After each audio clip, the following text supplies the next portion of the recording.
évoquera un fait mystérieux du dossier E. On le nommera le dossier E, ce dossier qui vient d'être révélé ces derniers jours et ces dernières semaines,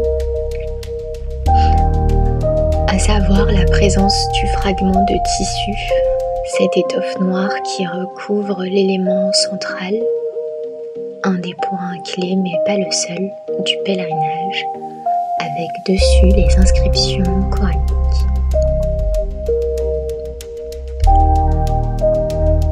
Dans le dossier E, il fallait bien que le spirituel apparaisse à la surface.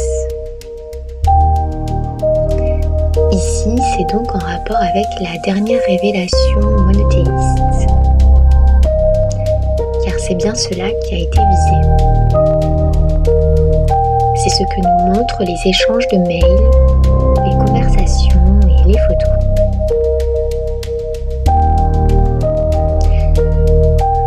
Ici, à travers le tissu qui recouvre cet élément central de la Mecque, lieu qui se trouve être un des points clés donc de ce pèlerinage sacré de l'islam par les musulmans, et qui apparaît souvent comme étant un des rêves de tout musulman. Chaque musulman, ou en tout cas la plupart, ayant comme projet d'y aller au moins une fois dans sa vie.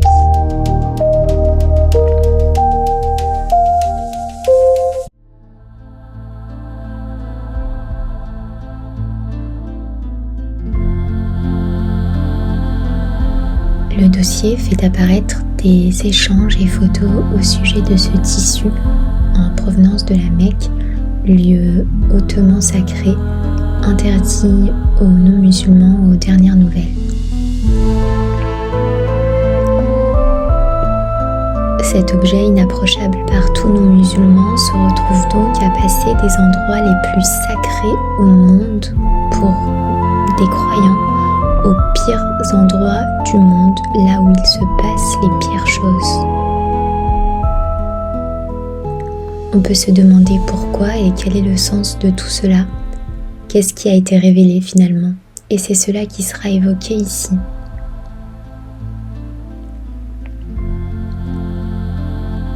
Cet élément du dossier E provoque soit indifférence, soit questionnement, aussi bien pour les croyants de cette révélation que pour les non-croyants.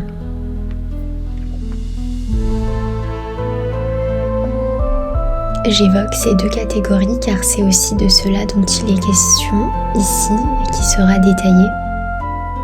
Indifférence car de toute façon dans cette dernière révélation du monothéisme, il n'y a pas d'objet sacré, cela n'existe pas. Cet objet n'a donc aucune valeur sacrée ni reconnue, ni cet objet ni aucun autre.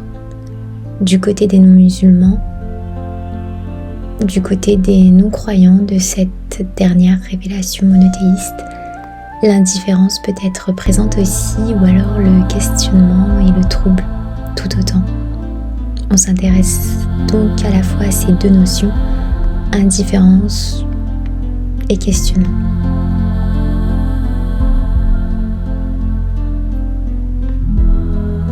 Car pourquoi ces gens-là autour du personnage E et du dossier E s'intéressent-ils à cet objet en provenance de la Mecque qui a été en contact de près ou de loin par un nombre incalculable de croyants, objet qui a même été touché directement par certainement des millions de pèlerins?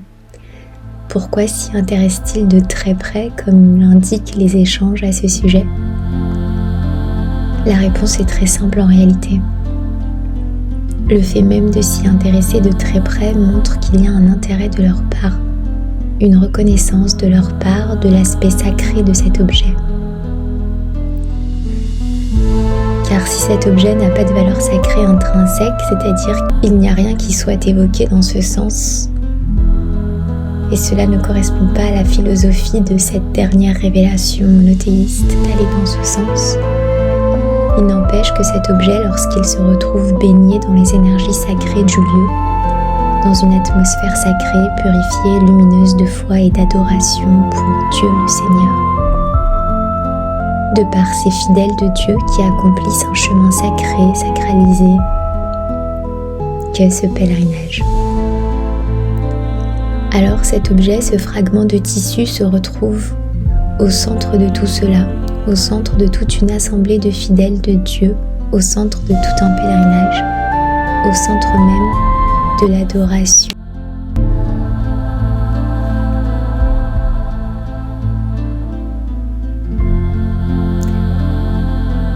C'est donc une atmosphère sacrée, divine, qui règne tout autour de cet objet. Ce sont ces énergies sacrées qui entourent donc cet objet de fragment de tissu que ces gens-là font en sorte de récupérer à travers l'objet. Par le biais d'un détournement. En réalité, ce qu'il se passe, c'est que ces gens-là, qui ne sont pas tous répertoriés encore, sont des agents des forces du bas, agissant depuis le bas pour le bas.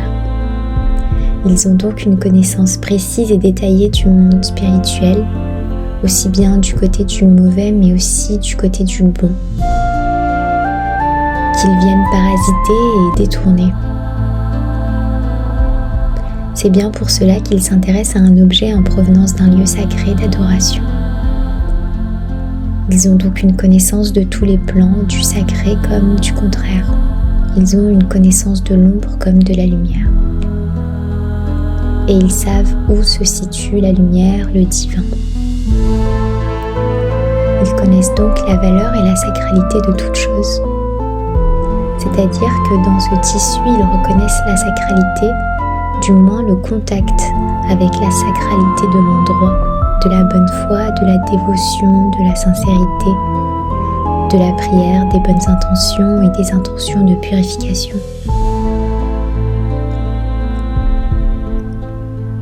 Parce que ce pèlerinage permet aussi la purification de l'être autant que le pardon, la miséricorde et plein d'autres choses. C'est toute cette bonne foi, tout le sacré qui imprègne ce tissu, qui suscite leur intérêt et leur convoitise. Parce que ces êtres-là agissent pour les mauvaises choses de ce monde ainsi que les mauvais plans et savent pertinemment ce qu'il en est.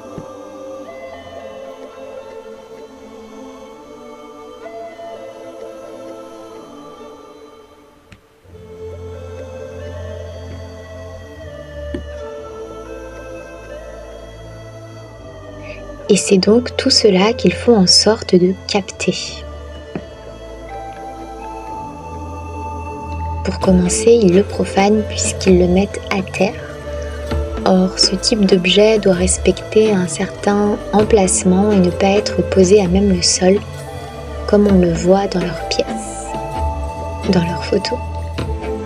Donc déjà, il y a profanation, mais le reste, c'est l'utilisation qu'ils en font. Donc en fait, ils utilisent bien ce tissu à des fins particulières, douteuses, sombres et même très sombres. C'est un objet qui leur sert pour faire de mauvaises choses en appelant de mauvaises choses, issues de ce bas monde et des mondes les plus invisibles, cachés, les plus bas, qui puissent exister et avec lesquels ils interagissent, ils sollicitent et bien plus que ça. Ils utilisent les belles énergies lumineuses, sacrées qu'ils remettent aux mauvaises énergies. Le but de tout cela étant de détourner tout cela qui est sacré et pur, de le dévier vers le bas, de le dévier vers les mauvaises choses, les choses les plus basses et sombres et occultes.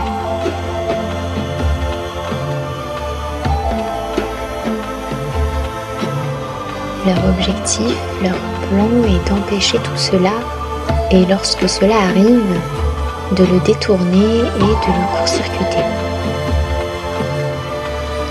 Ça fait partie de leur plan qui est un plan de déviation des énergies, de déviation tout court.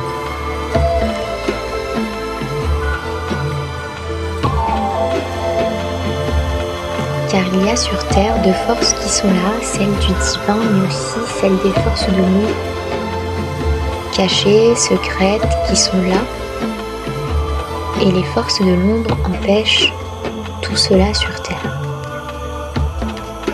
Les forces du bas ne veulent pas de foi, de lien entre l'être et le divin, de dévotion, de compassion, d'harmonie, de justice et de paix sur Terre.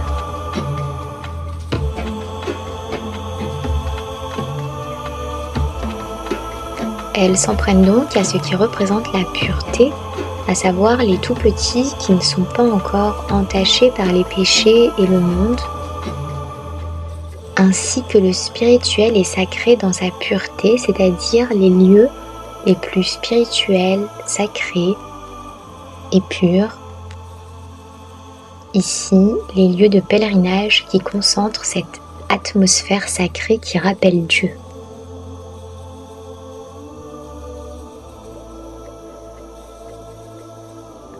Les forces du bas et de l'ombre involutives veulent donc le chaos, l'annihilation, la destruction, le mauvais, la désolation, la misère. Mais également l'invisibilisation de la foi. Ici, il ne s'agit pas des apparences, mais de ce lien entre l'être et le divin, la foi intérieure, l'alliance divine, non pas d'autrui, mais de soi-même, entre l'être et le divin. L'alliance divine, non pas de l'autre, mais de soi-même, entre l'être et le divin.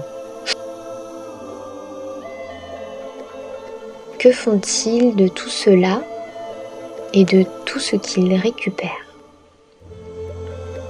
Ils font bien des choses, des rituels, etc.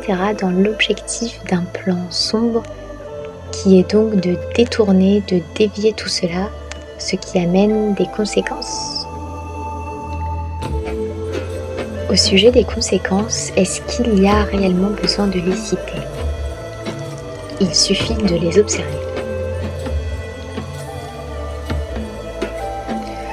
Les conséquences ne seront pas nécessairement citées parce qu'elles sont nombreuses.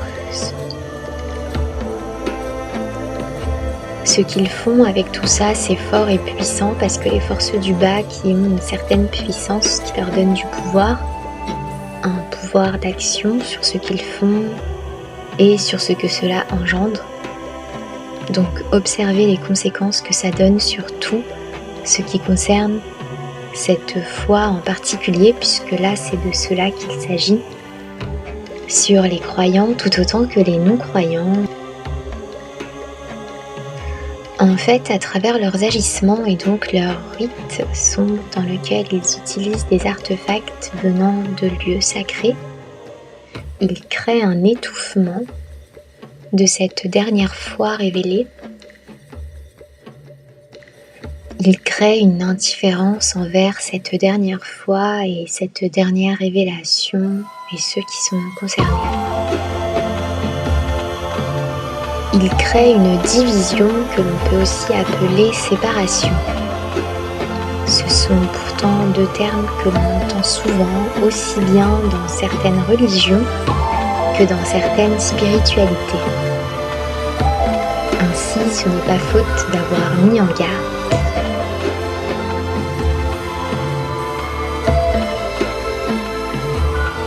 Ainsi, le divin, la conscience divine, nous a déjà mis en garde au sujet de cette division et de ces séparations. Car c'est bien la division et la séparation qui créent tout ce mal, tous ces malheurs et toutes ces guerres aussi.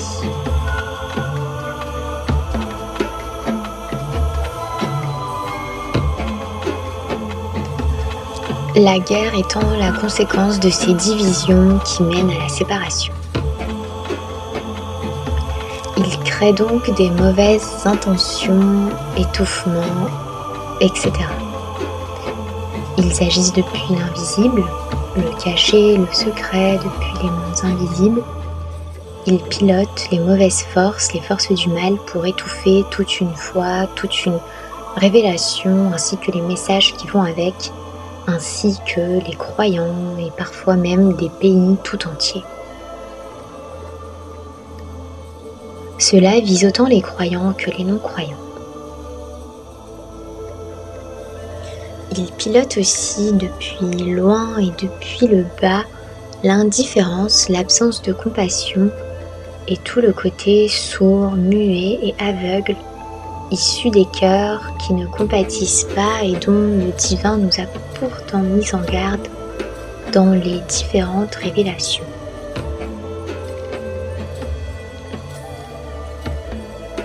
Les effets concernent tout le monde.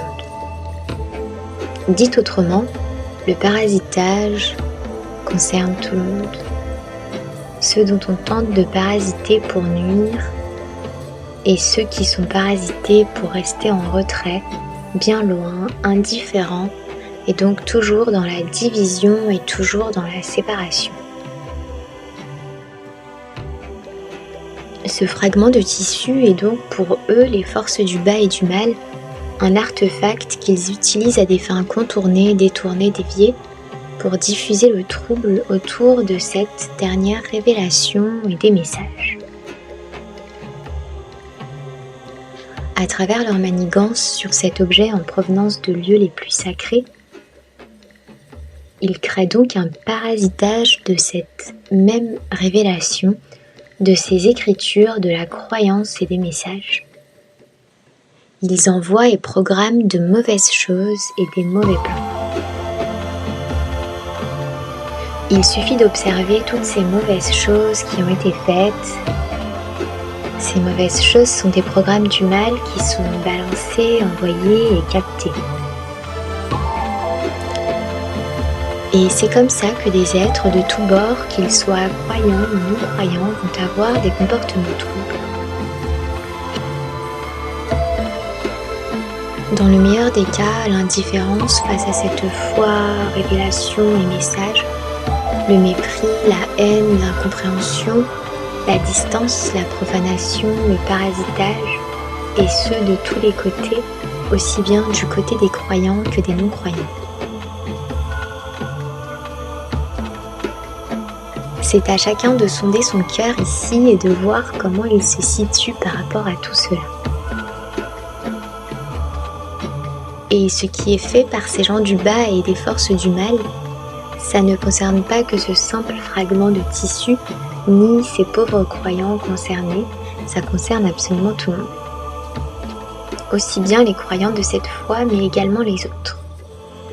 Eux, de leur côté, les non-croyants de cette révélation, c'est-à-dire ceux qui n'ont pas cru ni reconnu cette dernière révélation, vont être parasités dans le fait de l'indifférence par rapport à cette révélation d'il y a quelques centaines d'années.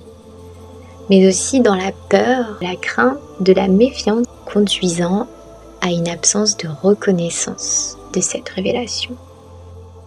Et donc, leurs agissements et manigances sont tels une sorcellerie ou une cabale envers cette foi et cette révélation. Comme cela a été le cas envers les êtres qui ont été envoyés par le divin pour révéler ses messages et ses révélations, ses plans nobles de compassion et de justice pour le monde. Ce qui est visé, c'est bien cette révélation, cette foi et les messages qui vont avec, et donc les ouvertures qu'ils permettent. Sombre est donc de mettre en place un parasitage pour nuire à cette révélation. Leurs agissements sombres leur permettent de faire basculer cette révélation dans des plans sombres en la teintant de sombre et d'obscurité.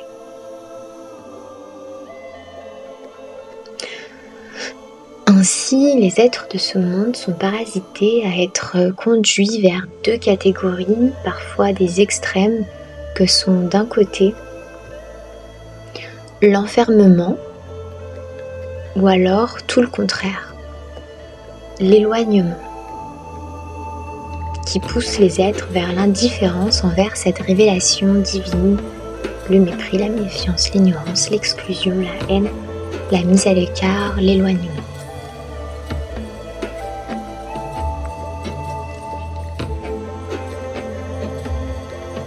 Il s'agit donc d'un parasitage qui éloigne les êtres de cette dernière révélation en poussant les êtres le plus loin de cette révélation. pour éviter que leur cœur ne soit touché par ce dernier message.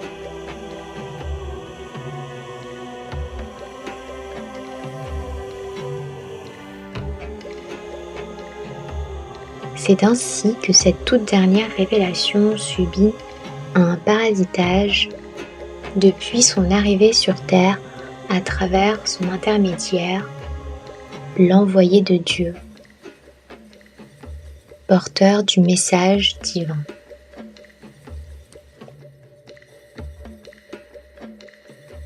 C'est aussi ce parasitage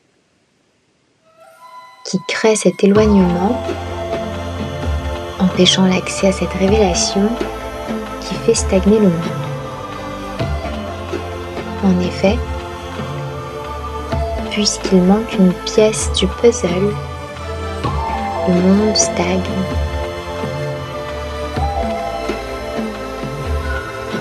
C'est-à-dire que cette révélation porte des messages, des codes dont le monde a besoin pour pouvoir poursuivre son ascension vers le divin, vers la conscience divine, vers toujours plus de conscience.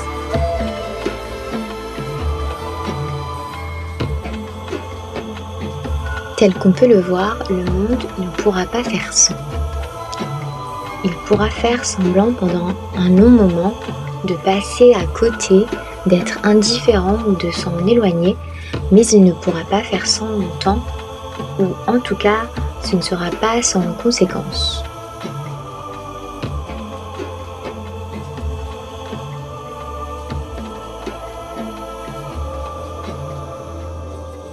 Car l'inclusion doit être totale lorsqu'il s'agit du plan divin.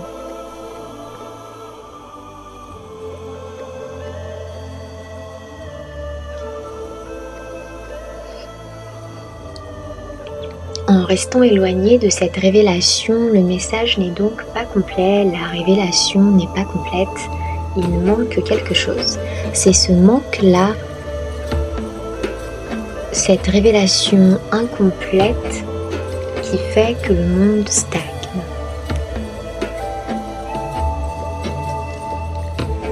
Et pour les cas les plus extrêmes, le parasitage de l'ombre et du bas, qui va donc des deux côtés jusqu'à porter atteinte même à l'être humain à travers des massacres, des tueries, que ce soit par des loups solitaires ou de façon très organisée.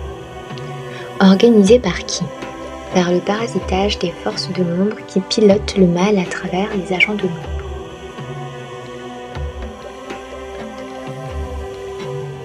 Ainsi donc, il y a un parasitage sombre qui est placé au-dessus de cette dernière révélation, mais comme cela a déjà été fait sur les autres révélations. Mais c'est un tout autre sujet. Ce parasitage sombre a lieu également sur les êtres humains, quelquefois. Ainsi donc, l'ombre, les forces involutives ont déjà procédé à ce type de parasitage, de révélation, de message, mais ces forces involutives se réinventent à chaque fois. Puisque ce n'est pas la première révélation ni le premier message, à force, elles prennent l'habitude, elles se renouvellent et elles obtiennent une forme d'expérience qui rend le discernement toujours plus difficile pour les êtres de la Terre.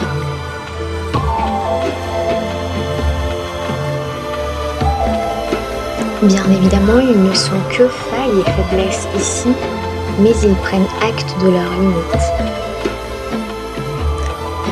En ce sens, il n'y a pas de jugement de supériorité sur eux, mais ce sont les intentions qui priment, et les intentions divines vont dans le sens de rétablir et de guérir les failles visibles et de tirer le monde vers le haut, là où les forces du bas cherchent à laisser le monde stagner, s'enliser et même le tirer vers le bas du plus bas des basses vibrations, c'est-à-dire des plans sombres, de tout ce que cela engendre de sombre en termes d'effets et de conséquences, tels que nous pouvons le voir sur Terre.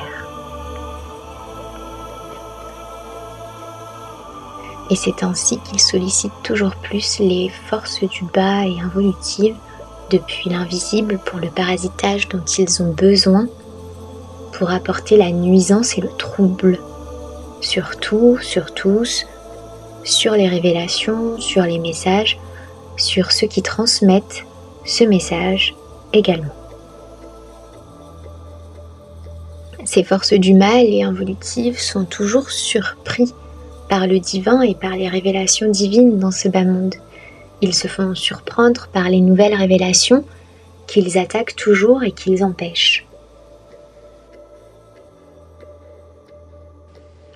Agissant depuis l'invisible et d'une façon invisible, cela passe inaperçu, en apparence, pour la plupart, mais pas pour tous. De la même façon que chaque nouvelle révélation divine prend une nouvelle forme, alors les forces du mal et du bas se renouvellent aussi dans l'usage du mal.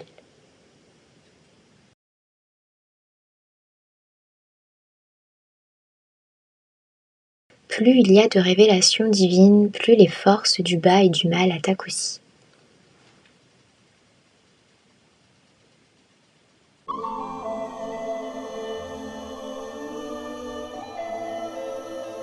Elles peuvent comme augmenter le niveau par rapport à la puissance divine.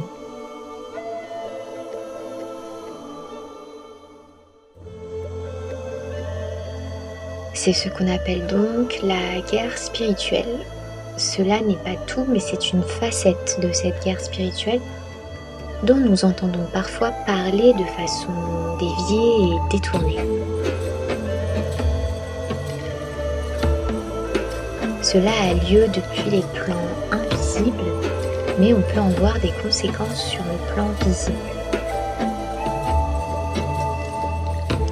Ce sont toutes ces conséquences qui empêchent la paix sur Terre,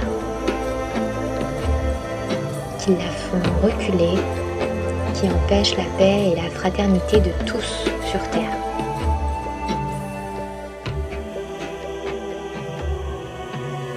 Bien sûr, tout cela a subi du parasitage, il s'agit donc de faire preuve de discernement. Mais pour cela, et pour pouvoir faire preuve de discernement, il s'agit aussi de sortir de l'ignorance, qui est, elle, porteuse de troubles aussi.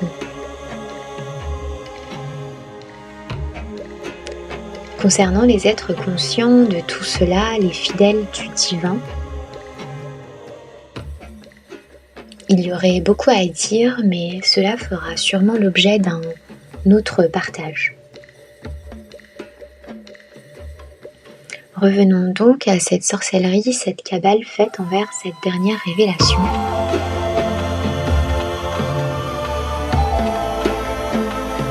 Car c'est bien ce qui inflige toutes ces conséquences terribles et mortifères dans la vie de tous, ou de la plupart ou d'une grande partie de l'humanité qui pâtit de tout cela. Car il ne faut pas oublier que si certains d'entre nous sommes plus ou moins privilégiés par l'endroit où nous vivons ou notre situation personnelle, ce n'est pas le cas de la majorité de l'humanité.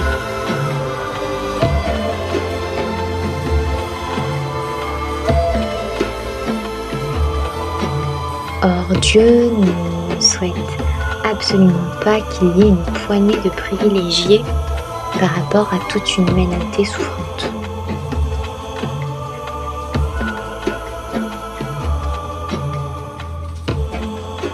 Ce n'est pas dans l'ordre divin de vivre dans un monde où il y aurait une petite partie de l'humanité qui serait privilégiée par rapport à une toute autre grande majorité immense qui pâtit de la guerre, de la misère et de la souffrance. Ces conditions sont celles de l'esclavage et de l'époque de l'esclavage.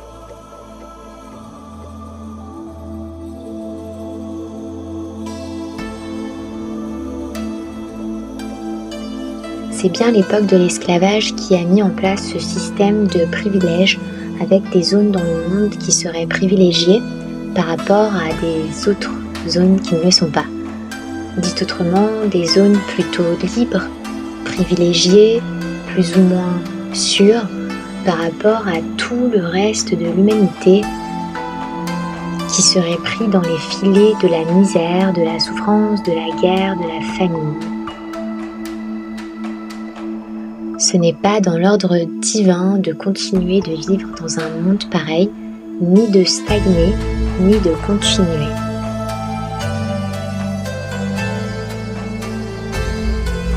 Bien au contraire, c'est dans l'ordre divin d'éliminer l'esclavage dans ce monde. C'est bien pour ça que le divin a envoyé tous ses messagers. Pour mettre un terme à cet esclavage du monde, à tout le parasitage et à toutes ses conséquences.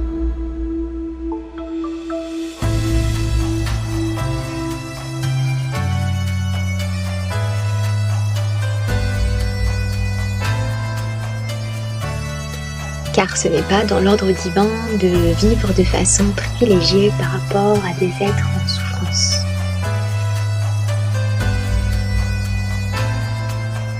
Ainsi, tant qu'il existera des êtres en souffrance, en guerre, en famine, sur Terre, le divin poursuivra sa mission et continuera de transmettre ses messages, ses révélations et d'en appeler à tout cela.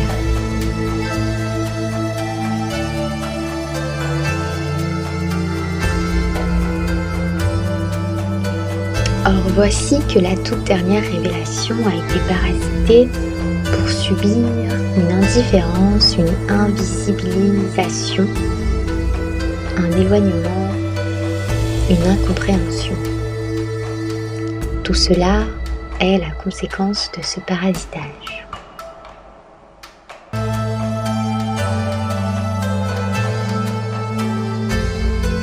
Mais le divin continue d'envoyer quelques messages et des instructeurs afin de rétablir son ordre divin, l'harmonie et le rappel.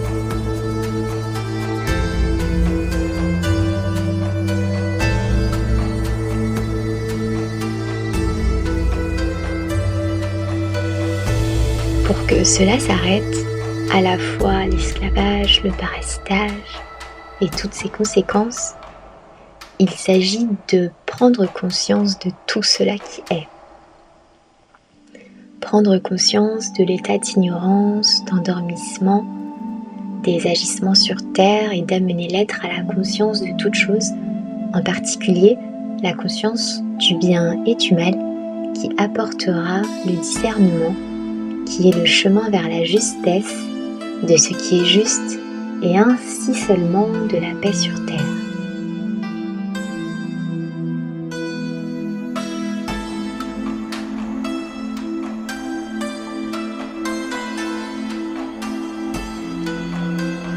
Car sans cela, il ne pourra y avoir la paix sur Terre.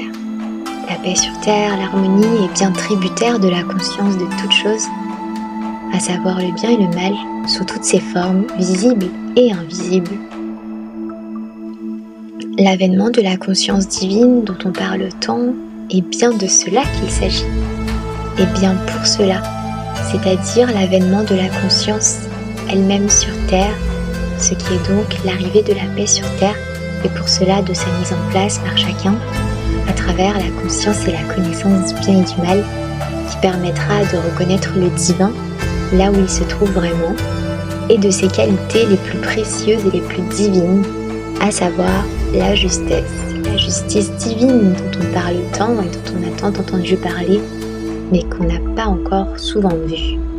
Étape pourtant clé vers le chemin de la paix divine. C'est pour cela que Dieu nous a envoyés sur Terre, croyant de tout horizon pour être unis et non pour être divisés, ni séparés comme des ennemis alors que nous sommes tous les fidèles de Dieu. Il nous a fait traverser le voile de l'oubli, être ici afin de nous rappeler à lui le plan divin, le plan de l'avènement de la conscience sur Terre afin d'apporter la paix dans le monde. Cela passe donc par la reconnaissance de la révélation divine. Ce plan-là, les forces involutives le connaissent aussi. Ils le connaissent, mais ils le refusent, ils ont fait leur choix. Mais qu'en est-il des autres? Ceux qui vivent dans l'ignorance, ceux qui n'ont pas cru et pas reconnu, ceux qui doutent depuis qu'ils ont traversé le voile de l'oubli. C'est ainsi que les forces involutives ont tout aussi carte blanche pour agir, parce que sur le plan de la guerre spirituelle, les fidèles de Dieu se font rares. Rares sont ceux qui ont reconnu, rares sont ceux qui ont vu la totalité des révélations et des messages, donc du plan divin. C'est de cette ignorance et de cette foi partielle et non totale qui crée donc un vide, une faille, un gouffre immense non occupé, dans lequel les forces involutives, elles, s'engouffrent dans leurs agissements.